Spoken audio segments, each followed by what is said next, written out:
La louange revient de droit à Allah. Elle lui revient de droit vu qui il est, toutes ses qualités de perfection, de beauté, de majesté. Nous demandons donc son aide et son pardon, car quelles que soient nos actions et nos adorations, elles seront toujours en deçà de ce qu'Allah mérite. Et nous demandons à Allah de nous préserver du mal de nos propres personnes faibles et défaillantes et des mauvaises conséquences de nos actes. Car si Allah nous préserve, nous sommes préservés. Sinon, nous sommes perdus et égarés. ونعوذ بالله من شرور أنفسنا ومن سيئات أعمالنا من يهده الله فلا مضل له. Quand Allah guide quelqu'un en lui montrant la voie à suivre et en lui donnant la force nécessaire pour avancer sur cette voie, personne ne pourra l'en écarter. ومن يضلل فلا هادي له. Quant aux personnes qu'Allah égare et laisse dans leur perdition, personne ne pourra ni leur montrer le droit chemin, ni les aider à l'emprunter. وأشهد أن لا إله إلا الله وحده لا شريك له. Et je témoigne que seul Allah est digne d'être adoré. Personne ne partage avec lui ce droit. وأشهد أن محمدا عبده ورسوله. Et je témoigne que Mohammed est son messager et son esclave. Abduhu, le prophète, est donc un esclave d'Allah. Il ne doit donc pas être adoré, car on n'adore que le Créateur et nous n'adorons aucune créature. Il est cependant le messager, celui qu'Allah a choisi et a missionné. Il doit donc être obéi et suivi. أما بعد فإن أصدق الحديث كتاب الله. La parole la plus vraie est le livre d'Allah, Al-Qur'an, la parole d'Allah qu'il a descendu par le biais de Jibril vers le cœur de Muhammad, à lui éloge et salut, afin qu'il mette en garde l'humanité et leur annonce la bonne nouvelle. وخير الهدي هدي محمد صلى الله عليه وسلم. La meilleure des voies à suivre, le meilleur des enseignements, la meilleure manière d'être est celle de Mohammed, ce prophète, fils de Abdullah, qui est né à la Mecque et qui est décédé et enterré à Médine.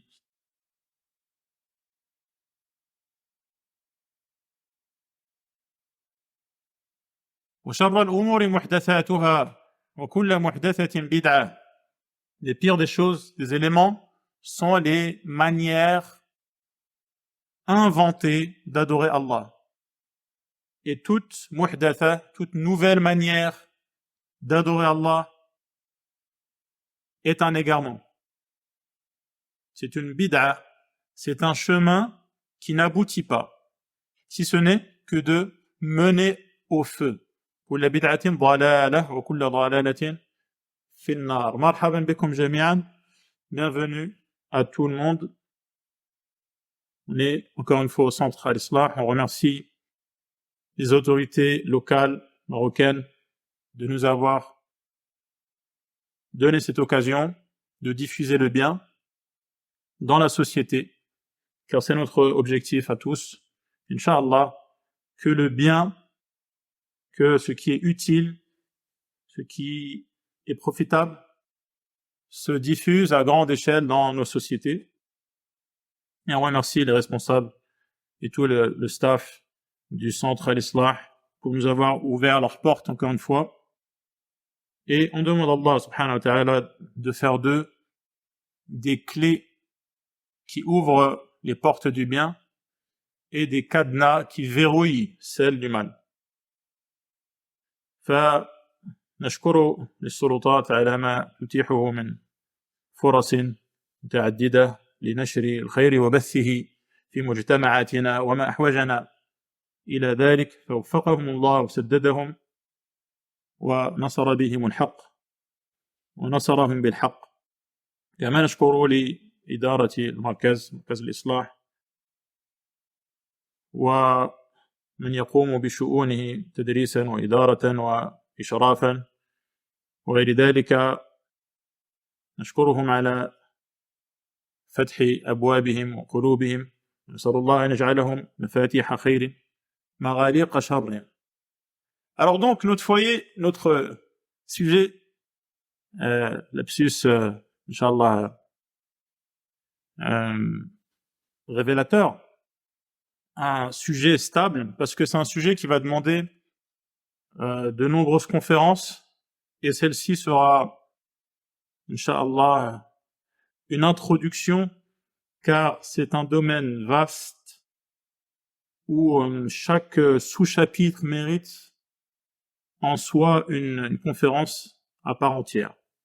Donc le titre est un foyer stable, fait suite à la conférence d'il y a un mois, repère pour les mères, et donc cette mère fait partie du foyer. Donc on va élargir le champ de vision et multiplier les angles de vue pour aborder un sujet capital.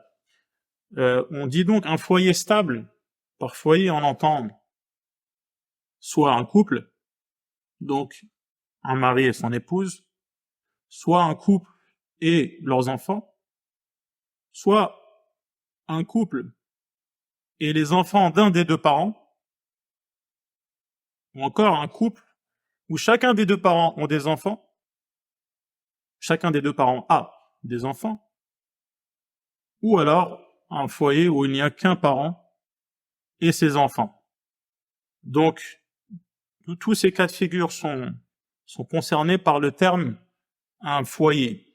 Et donc, on entend par foyer cette cellule minimale qui constitue les sociétés dans lesquelles nous vivons et dans lesquelles, dans ces foyers, dans cette cellule, il y a des interactions entre les différents éléments de la cellule.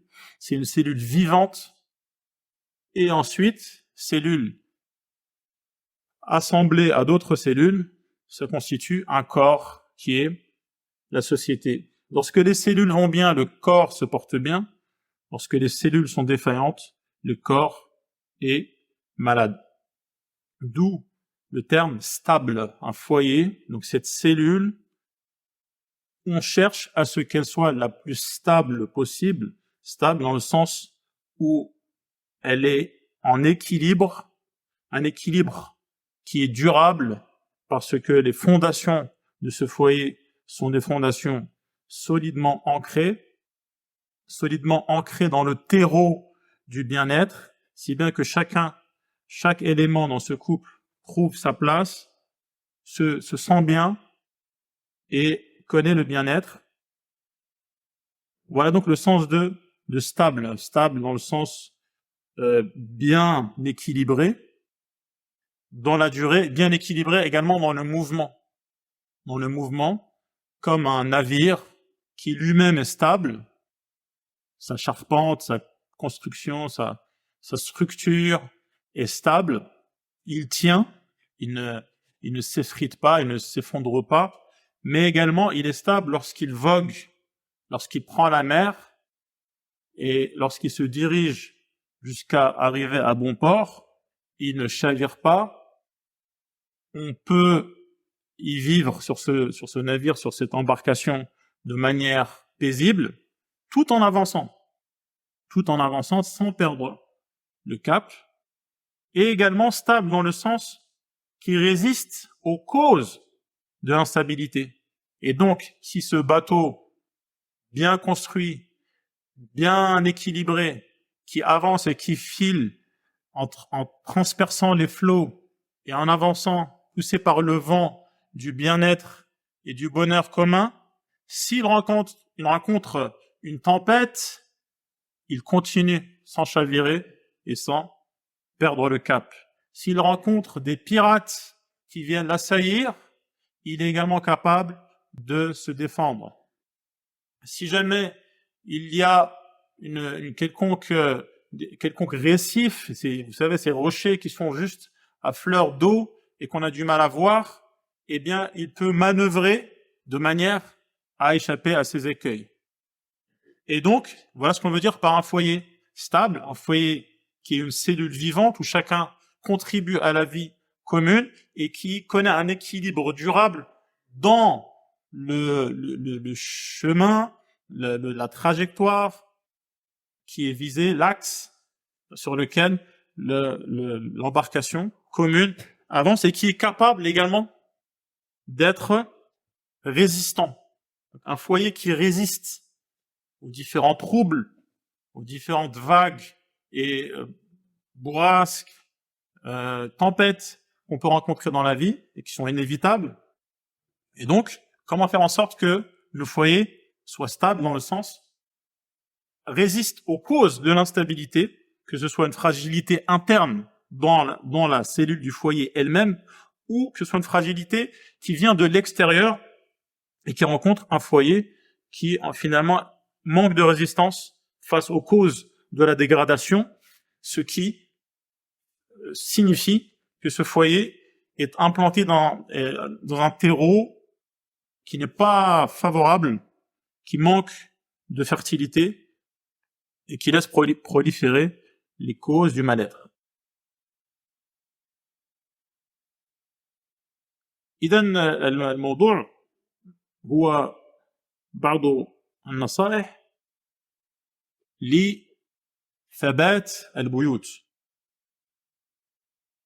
ونقصد بالبيوت الأب وزوجته أو أب وزوجته مع أولادهما أو أولاد واحد منهما أو كل واحد منهما له أولاد منه وليس من الآخر، بأن يكون قد تزوج من ذي قبل،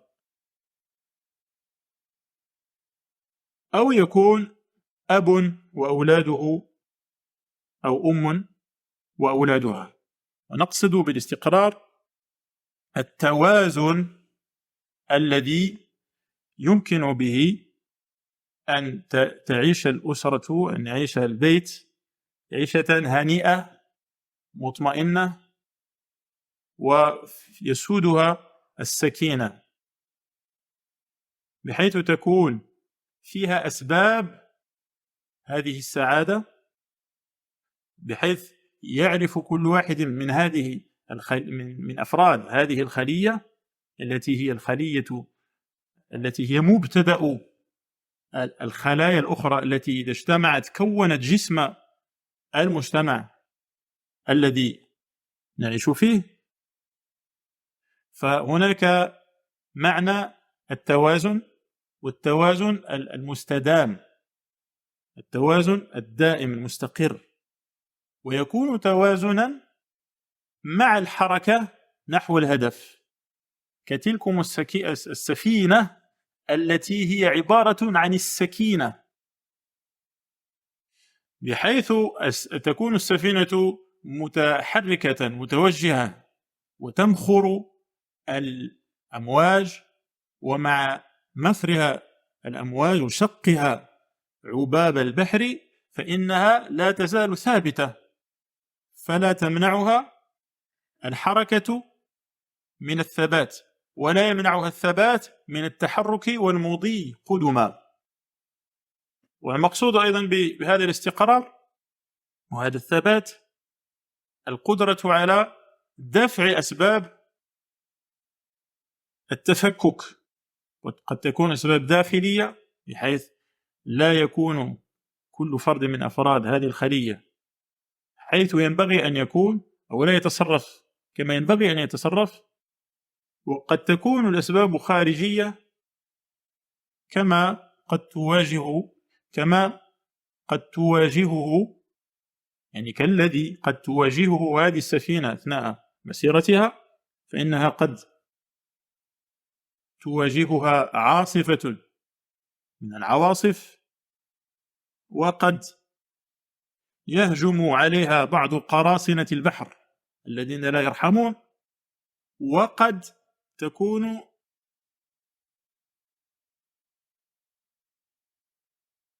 تمر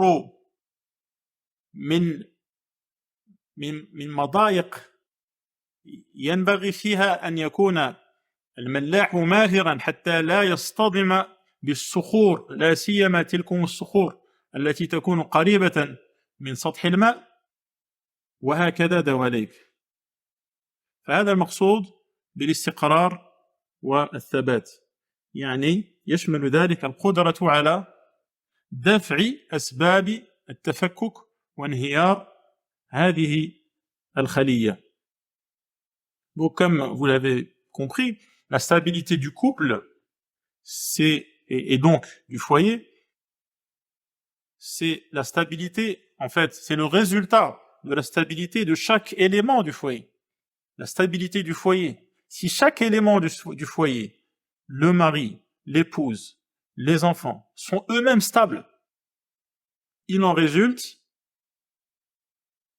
une facilité dans la stabilité du foyer lui-même. Il restera ensuite à stabiliser les relations entre les éléments de ce foyer. Les éléments de ce foyer que sont le couple et les enfants, si eux-mêmes sont stables, il restera ensuite à stabiliser la relation entre chacun de ces éléments qui eux-mêmes sont déjà stables.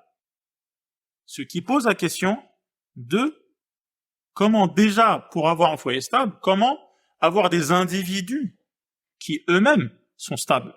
Parce que la stabilité de ces individus va renforcer la stabilité du foyer lui-même, et un foyer stable aide chaque individu dans ce foyer lui-même à être stable. Donc on a deux stabilités qui vont se renforcer mutuellement et communément.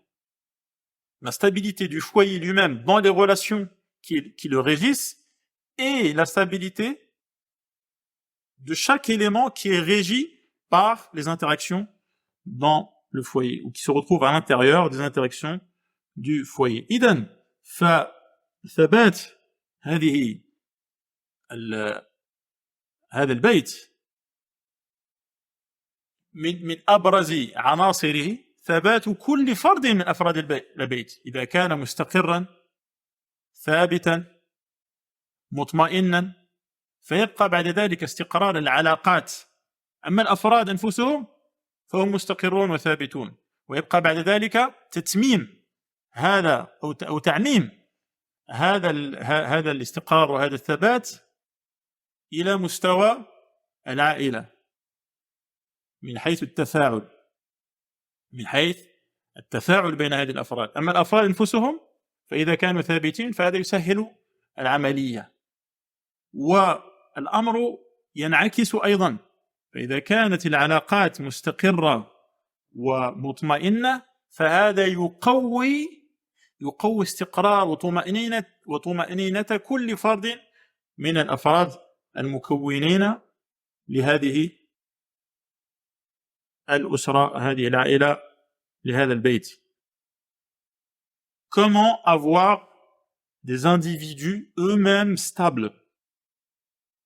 لا شك أن ثبات الإنسان واستقراره وطمأنينته لا يتم ذلك إلا بتحقيق التوحيد، كما قال الله سبحانه وتعالى: الذين آمنوا ولم يلبسوا إيمانهم بظلم أولئك لهم الأمن وهم مهتدون. هذا الذي نريد، وهذه الغاية المنشودة، الأمن. فيكون الإنسان آمنا مستقرا وهو مهتد، فليس بضال ولا بحائر متحير محير، بل هو مهتد على صراط مستقيم. فمن يمشي مكبا أفمن يمشي مكبا على وجهه لا يدري أين الوجهة، حيران، له أصحاب يدعونه إلى الهدى ائتنا. فمن يمشي مكبا على وجهه أهدى أمن يمشي سويا على صراط مستقيم. Il ne fait aucun doute que la stabilité de l'individu, de chacun d'entre nous, qui ensuite nous-mêmes allons constituer, Inch'Allah, un foyer, et ce sujet concerne tout le monde finalement, parce que tout le monde soit fait partie d'un foyer actuellement ou a fait partie d'un foyer, donc il a été concerné, les conséquences sont toujours d'actualité, ou lui-même vise plus ou moins à fonder ensuite un foyer, où de toute manière il aura à traiter avec des gens qui font partie d'un foyer et qui l'entourent de toutes parts. Donc tout le monde est concerné par ce sujet. Et ces foyers sont constitués d'individus. Comment obtenir des individus qui sont eux-mêmes stables? Il ne fait aucun doute que c'est la concrétisation du monothéisme, la raison même pour laquelle nous avons été créés, qui permet d'acquérir au degré de la pleine stabilité et de la sérénité de l'être humain. Comme Allah subhanahu wa ta'ala dit, alladhina amanu, ceux qui ont concrétisé la foi sans l'entacher, walam yalbisu, sans mélanger, sans entacher leur foi, donc leur monothéisme, par une quelconque forme de polythéisme. Il y a le polythéisme majeur qui fait sortir de l'islam, comme aimer quelqu'un comme on aime Allah, ou craindre quelqu'un comme on craint Allah, ou comme sacrifier quelque chose à un autre qu'Allah, etc. Et il y a également le polythéisme. Je parlais là du shirk akbar, du polythéisme majeur, et il y a également un polythéisme mineur qui, sans faire sortir de la sphère de l'islam, il porte un coup grave à at-tawhid, au monothéisme, et il l'affaiblit. Donc, Allah parle des gens qui ont concrétisé leur foi, amanu, et donc ils croient en Allah, en ses anges, en ses livres, en ses messagers, au jour dernier, et ils croient au destin. Ils ont pour ferme conviction que Allah existe, qu'il est le maître absolu de ce monde, qu'il l'administre, qu'il en a fixé les lois, qu'il le régit dans les plus intimes détails, qu'il a toutes les qualités de la perfection, de la majesté, de la beauté, de la puissance, qu'il est beau, qu'il nous voit, qu'il nous entend, que rien ne lui échappe, et qu'il mérite donc d'être adoré, qu'on se dirige vers lui, qui est tout en haut, et qui est en même temps proche de nous. Et donc, ces personnes-là qui ont la foi, et ils n'ont pas entaché, ils n'ont pas affaibli, ils n'ont pas porté de coup à cette foi, à ce monothéisme, à cause du polythéisme qu'ils auraient commis. Ces gens-là, qu'est-ce qu'ils ont en retour? Lahumul amn, ils ont la sécurité. Ils sont dans un état de sérénité. Ils ne sont pas perturbés. Lahumul amn. Wa hum muhtadoun, et ils sont en bonne voie. Donc on a des gens qui sont équilibrés. On a des gens qui savent pourquoi ils existent. Ils sont des gens, et on a des gens qui savent où ils vont, où ils mettent les pieds. On a des gens qui ne sont pas perturbés par des idées philosophiques déviantes ou par un vide psychologique, un vide dans le sens même de la vie, et qui ne sont pas perturbés également par le fait de vouer leurs émotions religieuses, leurs sentiments qui sont finalement religieux, comme une certaine forme d'amour, qui est une dévotion, de le vouer à un autre qu'Allah, en exagérant dans l'amour de certaines personnes, de certains artistes, de certains musiciens, de certaines personnes qui sont admirées. Également la peur. Ils ne vouent pas leur peur intime, qui est une forme d'adoration, à un autre qu'Allah. Donc on ne trouvera pas des gens qui sont en proie à des phobies injustifiées ou qui exagèrent des éléments qui ne méritent pas autant de crainte, autant d'appréhension. Et donc on a des gens qui ne sont pas perturbés. Et ces gens-là, qui vivent un état de stabilité dans tous les sens du terme, ce sont ces gens-là qui vont constituer ensuite ces foyers stables dont nous parlons.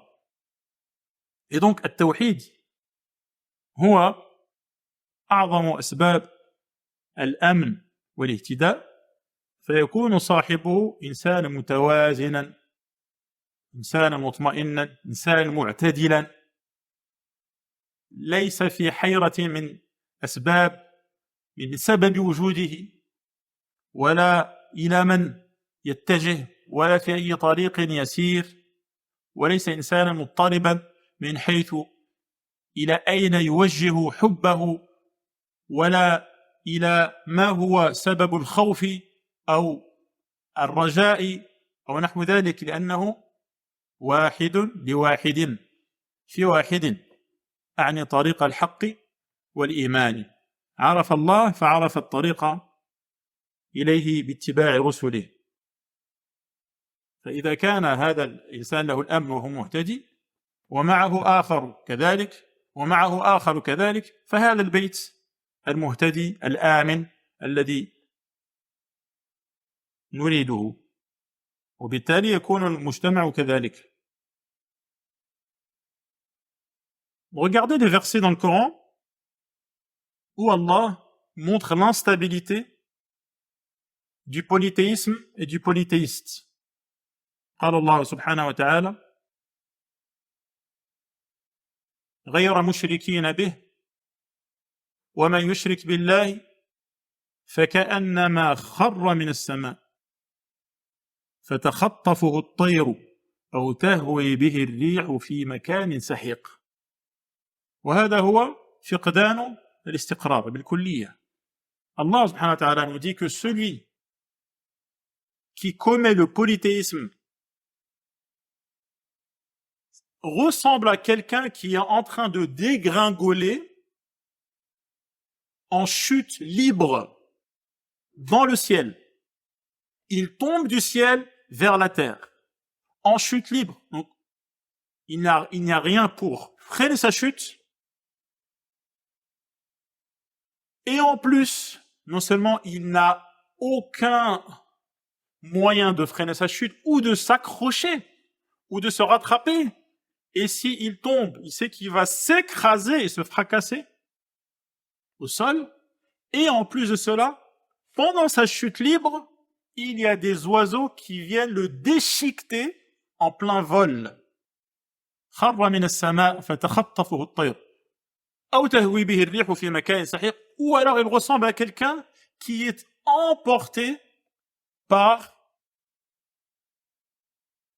les vents, le vent qui souffle et qui l'emporte vers un lieu extrêmement éloigné. Voilà donc ce qu'on appelle l'instabilité. C'est quelqu'un qui est instable et qui est en proie aux pires sources des tourments qui empêchent lui-même d'être stable, d'être pondéré, d'être équilibré. Et si les membres du foyer ressemblent à ce polythéiste, comment le foyer peut être stable? كذلك قال الرسول صلى الله عليه وسلم: الإثم ما حاك في نفسك.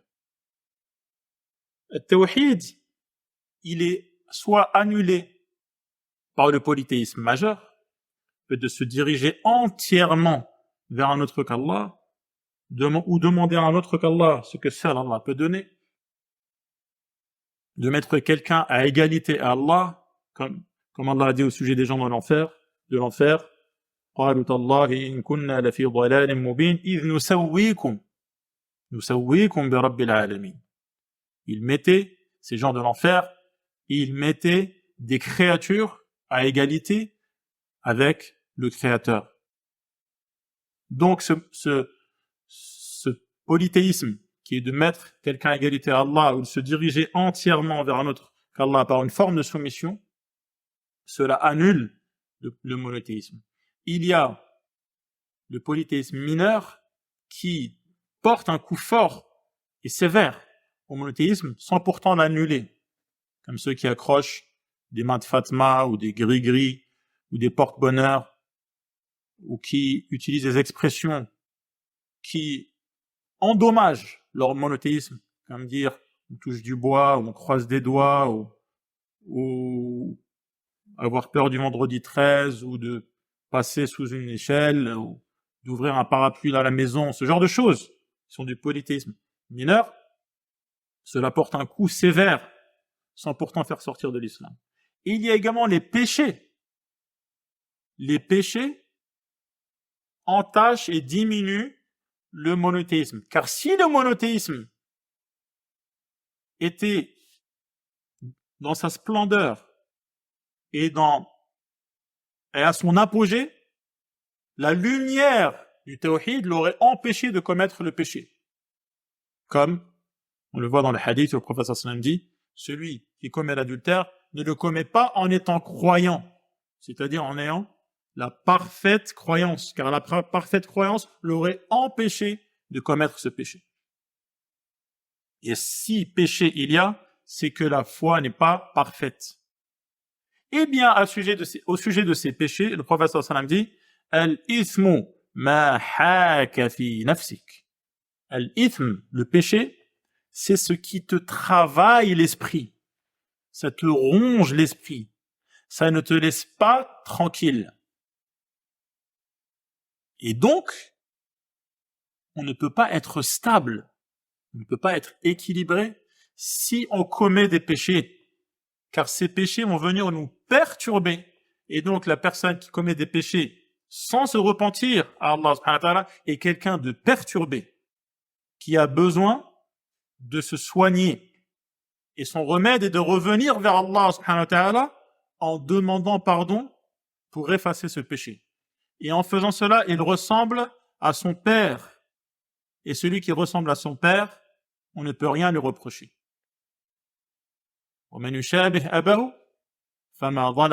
Notre père commun a mangé de l'arbre, oui. Mais tout de suite, au lieu de justifier ses actes, comme l'a fait Iblis, il a reconnu ses torts, Allah lui a pardonné et il l'a même rapproché. فاجتباه ربه وكذلك تاب عليه وهدى. Et donc, on ne peut pas être quelqu'un d'équilibré et fonder un foyer équilibré si soi-même on est perturbé à cause des péchés qu'on commet sans se repentir. Personne n'est parfait. Il est impossible, après les prophètes, après la mort du prophète sallallahu alayhi wa sallam, d'être quelqu'un d'infaillible, d'impeccable, quelqu'un qui ne commet pas de péché. Ça n'existe pas. Tout le monde commet des péchés. Kullu bani adam khata. Mais, il faut se repentir. Sinon, il y a ce que le prophète sallallahu alayhi wa sallam dit dans ce hadith. Tu ne seras pas tranquille, tu ne seras pas apaisé. Et celui qui commet les péchés, il n'est pas apaisé en vérité. Et il est perturbé. Même en commentant, en pensant prendre du plaisir, en vérité, il se ronge l'âme. Et il se fait du tort à lui-même. Sauf s'il se repent. Ça, c'est au niveau de l'individu.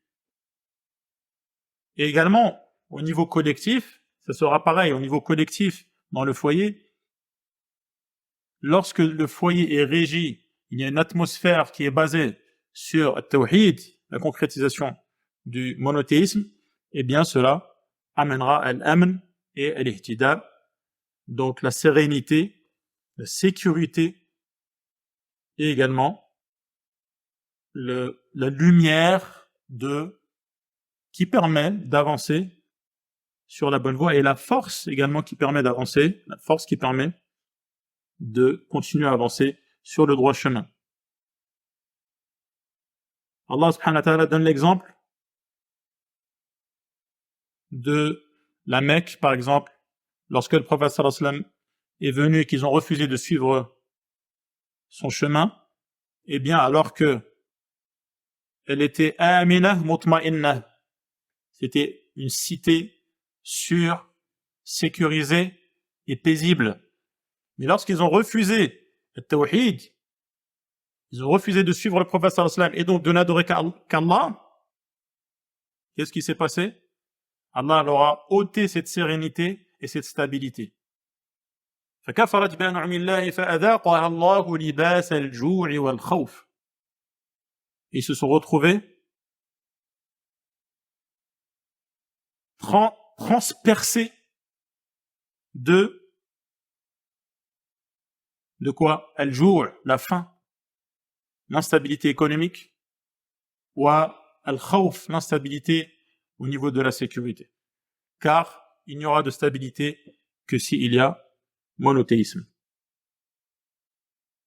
Donc voilà un point extrêmement important, le lien entre les individus et du foyer, donc les individus du foyer et le foyer lui-même, et donc le lien entre la stabilité des individus et la stabilité du foyer lui-même. Il reste maintenant à faire un peu plus de lumière sur les relations entre les individus qui constituent ce foyer et comment faire en sorte que ces relations qui régissent, qui sont le mode d'emploi, le règlement pour les interactions à l'intérieur du foyer, comment on peut faire en sorte qu'elles renforcent la stabilité de chacun et qu'on ait donc un foyer stable.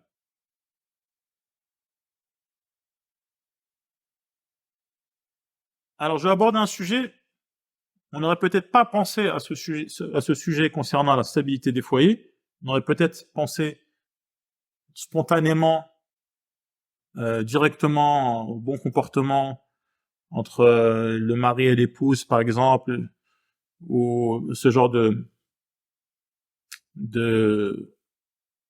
d'éléments, mais il me semble qu'il est important de commencer par le cadre juridique, religieusement parlant, dans lequel s'inscrit le mariage. Le mariage, donc le début du foyer, qui est le mariage, qui va faire en sorte que un individu et une individu vont devenir un foyer. Ce mariage, il est régi par des règles bien précises dans l'islam, et le fait que ces règles ne soient pas respectées fait que dès le début, déjà la base sur laquelle ce mariage repose est instable. Sans même parler ensuite de ce qui va se passer plus tard, s'il y a des désaccords ou si on traverse un moment difficile, la base même qui est le mariage juridiquement parlant, d'un point de vue des lois islamiques, déjà il y a quelque chose, il y a une micro-fissure, il y a un échafaudage qui est déjà chancelant. Et donc il y a des règles sur lesquelles il faut faire la lumière pour que la base elle-même soit légitime. Car la fragilité de cette légitimité, ou on va voir ensuite la difficulté de faire valoir cette légitimité, va être une cause ensuite d'instabilité dans les foyers. Et donc à l'origine même du foyer, il faut être en règle. On sait que le mariage a des conditions. Parmi les conditions, il y a al-wali, comme le prophète sallallahu alayhi wa sallam dit, la nikaha illa biwali. إذن نتطرق الآن إلى القاعدة الشرعية التي ينبني عليها الزواج.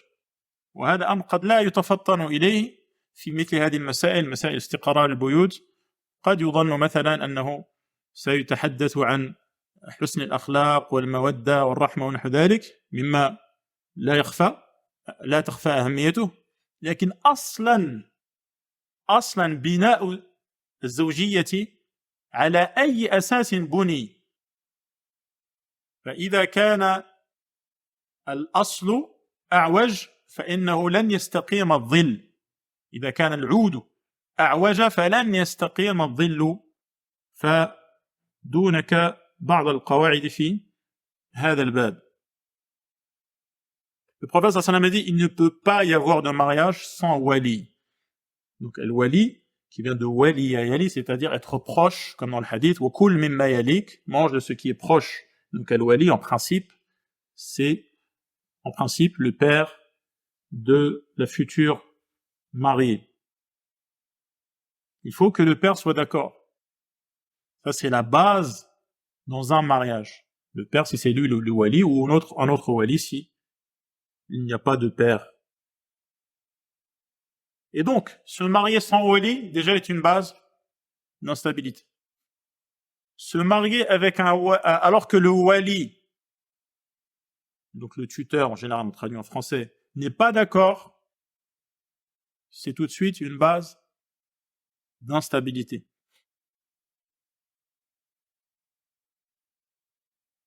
Il y a le cas où la femme n'a pas de wali. Dans ce cas-là, si elle est dans un pays musulman, comme ici au Maroc, elle se dirige vers les autorités ou ceux qui représentent l'autorité. Et ce sont eux qui se chargent de son mariage. Comme par exemple ici chez nous, al-udul, les notaires religieux, ce sont eux qui représentent le roi, et donc le roi est le wali de celles qui n'ont pas de wali. Et dans les pays qui ne sont pas musulmans, le résumé de ce que les savants disent, c'est que le wali sera le représentant de la communauté des musulmans dans ce pays, qui fait, concernant le mariage, office de wali, car il détient une certaine autorité. On ne peut pas chercher à contourner cette condition. Et chercher à la contourner, c'est déjà commencer son mariage, commencer le foyer de manière instable et vouloir construire un immeuble sur une vague ou sur des sables mouvants. Il y a ensuite la procédure du mariage. Et je me permets de dire ces choses qui peuvent paraître être des évidences, mais on se rend compte que les évidences, parfois, sont justement ce qu'il y a de mieux à rappeler. Et surtout que ce n'est pas rare que des gens se rendent compte, après plusieurs années de mariage, que il y avait quelque chose qui n'allait pas au début, lors du contrat, du aqd, lorsque l'alliance entre les nouveaux mariés se fait. إذا لا نكاح إلا بولي ومن لا ولي له من النساء فوليها السلطان أو من ينوب عنه كالعدول. Dans la procédure de mariage, il doit forcément y avoir une affirmation et une acceptation. C'est-à-dire que le wali dit au prétendant Zawwajtuka fulana, je te marie une telle, donc sa fille notamment.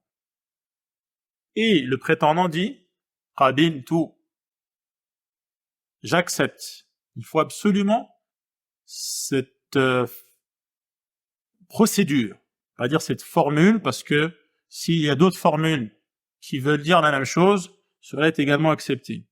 Car ce n'est pas une adoration en soi, ce type de formulation, mais le but, comme dans toutes les transactions, c'est que tout le monde soit d'accord et qu'on sache de quoi on parle. Il faut absolument cette procédure. Qu'est-ce que ça veut dire? Ça veut dire que si des gens se réunissent, ils mangent bien, ils boivent bien, tout le monde rigole, tout le monde est content, tout le monde est bien habillé, et ensuite tout le monde repart chez soi, et il n'y a pas eu cette formule, cette formulation, cette procédure où il y a l'affirmation du wali et l'acceptation du nouveau mari, eh bien il n'y a pas de mariage. Ce n'est pas un mariage. Même s'il y a eu plusieurs millions qui ont été dépensés pour la cérémonie, et des va et des allées et des venues des gens des quatre coins du monde, s'il n'y a pas eu al-qaboul, l'ijab al-qaboul, il n'y a pas de mariage. Le mariage ne compte pas. Donc, il y a ces éléments à prendre en compte. Il faut, dès le début, commencer sur des bonnes bases, les bases de la stabilité du foyer. Il y a également les cas où le wali, notamment le père, refuse le mariage. Il ne faudra pas chercher à le contourner et à chercher à trouver un autre wali ou à se marier dans son dos. Cela est une porte ouverte au clash, à la confrontation et aux catastrophes. Donc ça ne sert à rien de s'entêter. Si le père refuse, c'est son droit. Le professeur sallam dit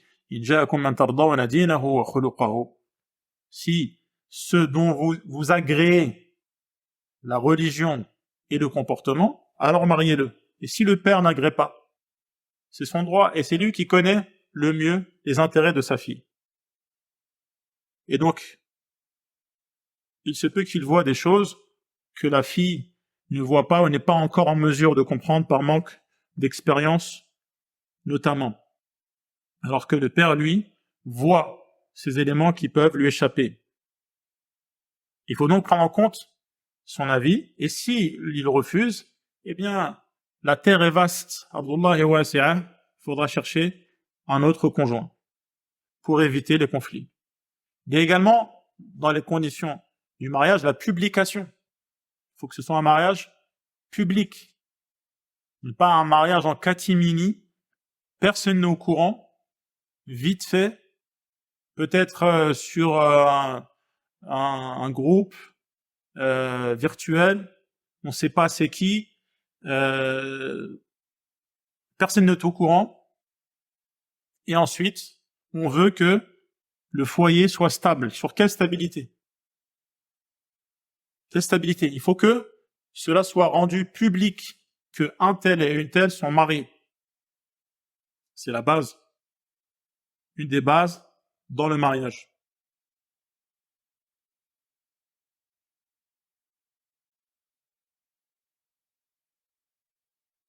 Et ensuite, donc, mais également, il y a la clarté. Au moment du mariage, il faut clarifier les choses. Le wali doit mener son enquête pour savoir exactement qui est cette personne.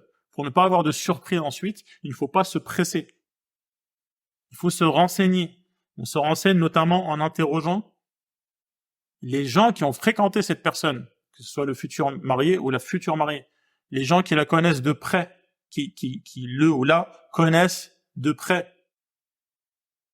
Ce sont ces gens-là qui seront plus à même de nous permettre de nous faire une idée de qui est réellement cette personne sans se laisser duper ou tromper par les apparences. Et ensuite, parmi les éléments importants dans le mariage, il y a le fait de certifier de manière civile ce mariage en ayant des papiers qui montrent de manière officielle que ces deux personnes sont mariées. Sinon, il peut être difficile ensuite de faire valoir la légitimité de ce mariage et donc de ce foyer, ce qui peut être ensuite, dans un cas de figure ou un autre, une cause d'instabilité.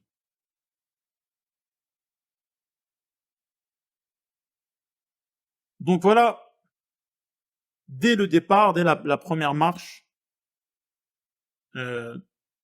dans la vie commune, certains éléments, comme je vous ai dit, le sujet est extrêmement vaste,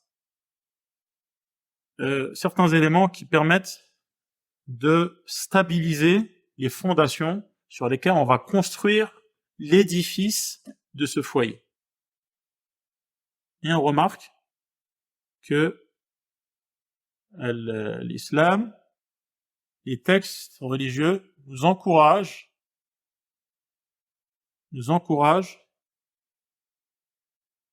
à pérenniser, c'est-à-dire faire en sorte que le mariage continue et ne s'interrompt pas, en incitant à tout mettre en œuvre pour que le mariage continue et pour qu'il n'y ait pas de séparation. كما قال الله سبحانه وتعالى فيما يحث الأزواج على إمساك الزوجات مهما استطاعوا إلى ذلك سبيلا وفي ذلك تثبيت لعقد الزوجية وكنت قد قلت من قبل إن هذا العقد لا بد له من ولي ولا بد له من قبول وإيجاب ولا يكفي أن يجتمع الناس وأن يجتمعوا على الطعام والفرح ومظاهر الحفل، ثم ينفض المجلس ولم يتم القبول الإجاب والقبول، بحيث يقول الولي زوجتك فلانا، ويقول من يريد أن يتزوج قبلت، من الرجال يقول قبلت. إذا لم يتم هذا فإن الزواج لم يتم، فلا بد من ملاحظة هذه الأصول. كذلك لا بد أن يعلن، أن يكون الأمر معلنا ولا يكون سرا من الأسرار، يتزوج فلان وفلان وهذا سر لا يعرف أحد عن ذلك شيئا. وكذلك مما يثبت العلاقة والثبات والطمأنينة والقرار، مما يثبت ذلك التوثيق رسميا لهذا العقد، بحيث نستطيع عند الحاجة الإدلاء بهذه الوثيقة التي تبرهن عن صحة هذا العقد، عقد الزوجية.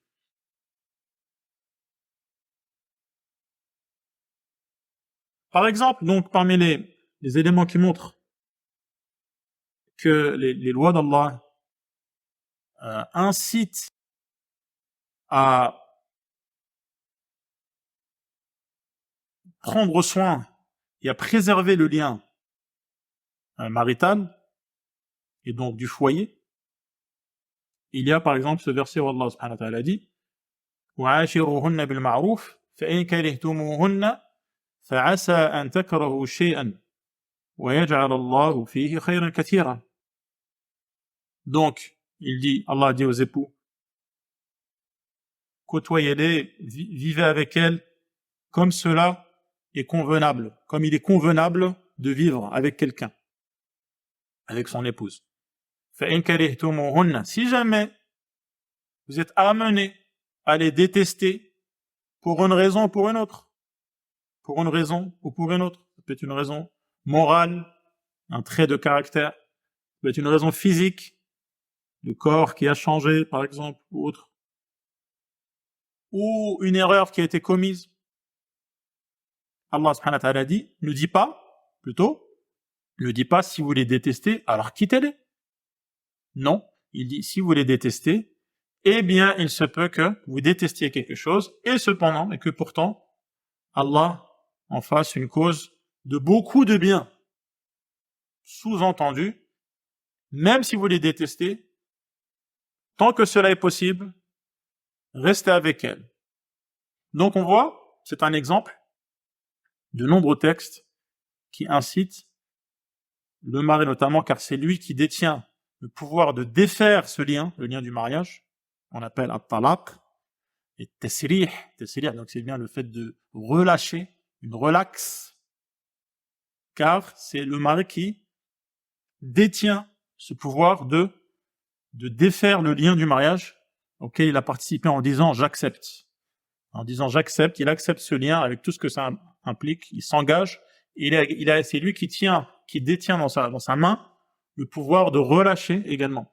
Et donc c'est à lui que cette orientation se dirige. C'est lui qui est concerné par cela. Donc la haine ou l'absence d'attirance ne doit pas pour autant immédiatement et automatiquement amener à défaire ce lien. Et à ce propos, le prophète sallallahu alayhi wa sallam dit لا يفرق مؤمن مؤمنة إن كره منها خلقا رضي منها آخر. Le croyant ne doit pas détester la croyante, c'est-à-dire son épouse. Si il y a en elle des traits de caractère qui lui déplaisent, il y en aura forcément d'autres qui, eux, lui plaisent. Donc il est incité, au moment où l'idée de quitter son épouse, et donc de défaire ce foyer,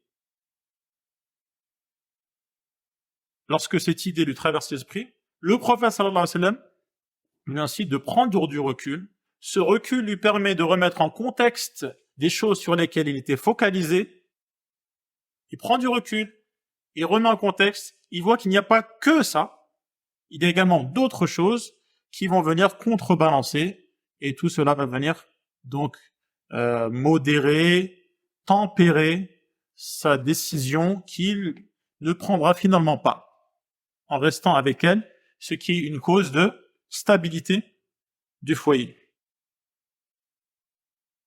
On voit également d'un point de vue juridique, c'est-à-dire les lois, les lois légales religieuses islamiques, on voit que les voies juridiques permises pour se séparer sont réduites.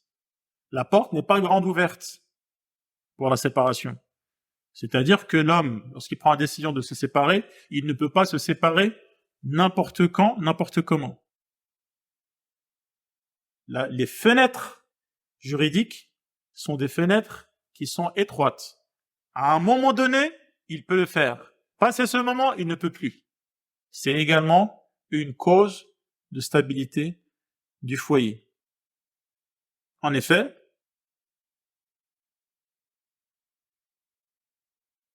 le mari qui souhaite quitter son épouse, comme dit Shawkani dans Durr al-Bahiyya, le talaq, donc le divorce là, le fait de relâcher, talaq, donc le fait de relâcher quelque chose qu'on tenait. Le talaq est valide s'il provient d'un homme religieusement responsable, agissant de son plein gré, même en plaisantant. Si la femme est dans la période où elle n'est pas indisposée, et qu'il n'y a pas eu de rapport intime durant celle-ci, durant cette période, où elle n'est pas indisposée, ni de talaq durant les règles précédentes. Donc, cela concerne également la femme dont la grossesse est avérée. Il est illicite d'exécuter le talaq dans une autre situation.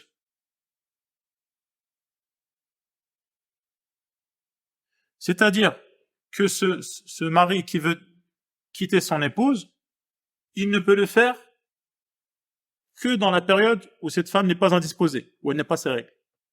À condition qu'il n'ait pas eu de rapport intime avec elle pendant cette période. Voilà seulement le cas où il pourra la divorcer. Ou alors si elle est enceinte et que la grossesse est avérée. Donc cela limite les voies d'accès au divorce. Et même si jamais la voie d'accès elle-même étroite est quand même empruntée, il ne peut divorcer qu'une seule fois, à la fois. Et même si jamais il emprunte cette voie et qu'il ne divorce qu'une seule fois, cette femme continue à être sa femme pendant toute la période de la idda. Tout cela fait en sorte que est une cause de stabilité du foyer, car même après avoir emprunté cette voie, en entonnoir on dira, et bien même si après il prononce le divorce, et donc qu'elle est divorcée, il y a quand même un délai durant lequel le mariage n'est pas complètement défait. Donc on voit que l'islam, les lois de l'islam préservent le mariage en faisant en sorte que quand le divorce est prononcé, le lien du mariage qui est comme un nœud si vous voulez, le nœud n'est pas défait. Non, il est juste desserré. Le lien est desserré. Il n'est pas complètement défait. Ils sont toujours mariés. Il a dit à sa femme qu'elle était divorcée. Elle est divorcée. Mais elle reste sa femme. Elle reste sa femme pendant une période de idda, c'est-à-dire 3 périodes de règles, et d'autres cas de figure sans rentrer dans les détails. Et ensuite, seulement, à la fin de cette idda, qui va durer, disons 3 mois par exemple, à la fin, donc s'il est toujours décidé, et là seulement, donc il prendra la décision, donc la non-décision, le cas échéant, de la non-décision de la reprendre. Et là, elle est effectivement divorcée, mais il a toujours la possibilité de de se marier avec elle, mais il sera un prétendant parmi les prétendants. Il n'y aura pas de priorité. Mais avant la fin de la idda, cette période intermédiaire entre le moment où ils sont complètement mariés et le moment où ils ne sont plus du tout mariés, pendant toute cette période intermédiaire, elle est toujours sa femme. Elle est toujours chez lui. Elle est toujours à sa charge. Et il peut, à n'importe quel moment, la reprendre et donc resserrer, encore une fois, ce lien de mariage. Donc tout cela contribue, la connaissance et l'application. La connaissance et l'application de ces règles sont une cause de stabilité du foyer. Car en effet, parfois les causes de l'instabilité, c'est le manque de clarté. Il y a des gens qui ne savent pas. Certains savants disent, comment peux-tu rentrer dans un endroit dont tu ne connais pas la porte d'issue? Tu veux rentrer dans un endroit, tu ne sais pas comment en sortir. Ce n'est pas raisonnable. Il en est de même, celui qui veut se marier, donc fonder un foyer stable, pas n'importe quel foyer, il doit savoir quelles sont les règles du mariage et également quelles sont les règles de la fin, comment mettre un terme à ce mariage, même si la religion l'incite justement à dissuade de mettre un terme, sauf s'il n'y a pas d'autre choix. Donc, je disais, il y a certaines personnes pour qui le problème est le manque de clarté, mais il y a des personnes pour lesquelles le problème n'est pas un manque de clarté, c'est un manque de bonne volonté. Et il faut les deux. Il ne suffit pas de connaître, il ne suffit pas de savoir. Il faut également être maître de son ego, être maître de ses penchants et appliquer les lois qu'on sait venir d'Allah et qui sont les lois de la justice et de la justesse. Donc voilà, concernant le cadre juridique qui garantit la stabilité du foyer et qui met le foyer, notamment le couple, en condition pour être dissuadé d'interrompre ce lien marital qui est un lien sacré, mithaq ghalidh.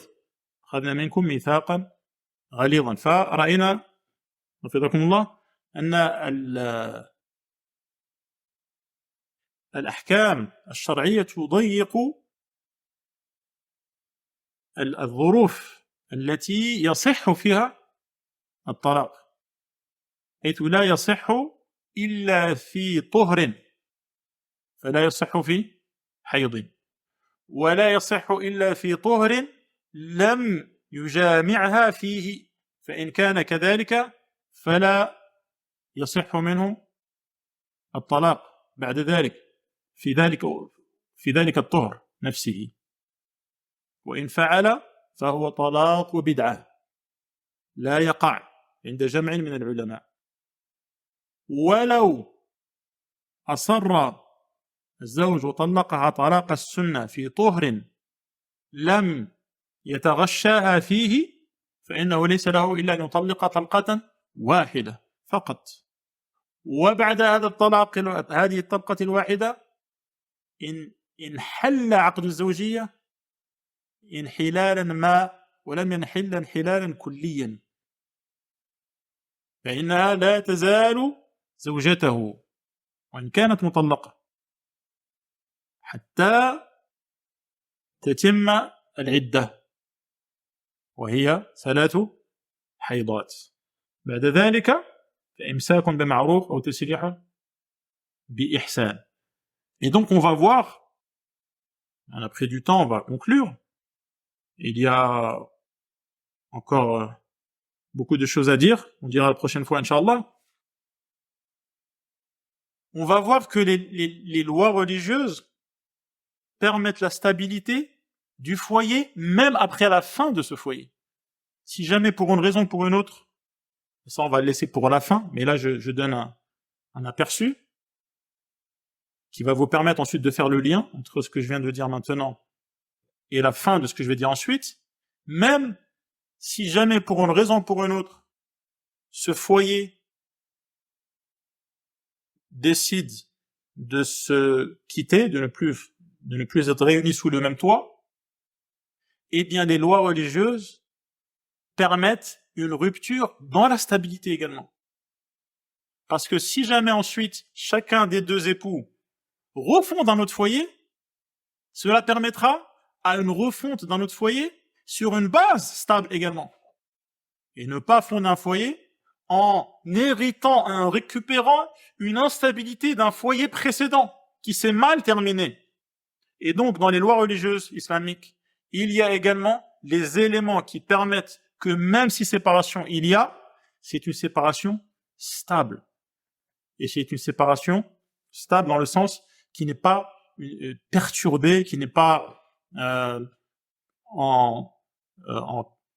manière catastrophique et de manière pathologique, qui va être une cause d'instabilité et de problèmes ensuite qui seront hérités par chacun des individus s'il reste seul ou par le foyer que chacun va fonder.